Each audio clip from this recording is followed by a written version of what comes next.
Hi friends, இன்றைக்கி நம்ம கோவை சமையலில் டீ கடையில் கிடைக்கக்கூடிய இனிப்பு போண்டா எப்படி பண்ணலாங்கிறத பார்க்கலாம் வாங்க. ஃபர்ஸ்ட் அதுக்கு ஒரு பவுலில் வந்து ஒரு கப் அளவுக்கு வந்து மைதா சேர்த்துக்கலாம்.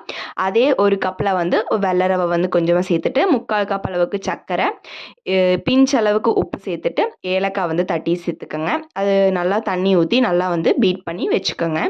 ஒரு அரை மணி நேரம் அளவுக்கு நல்லா ஊறினதுக்கப்புறமா இப்போ நல்லா மிக்ஸ் பண்ணி பாருங்கள். நல்லா ரவை வந்து நல்லா ஊறி இருக்குது. இப்போ கொஞ்சமாக தண்ணி வந்து ஆட் பண்ணிக்கலாம், ஏன்னா ரவை ஊறி இருக்கனால. இப்போ அது கூட வந்து பிஞ்ச் அளவுக்கு பேக்கிங் சோடா வந்து ஆட் பண்ணிக்கலாம்.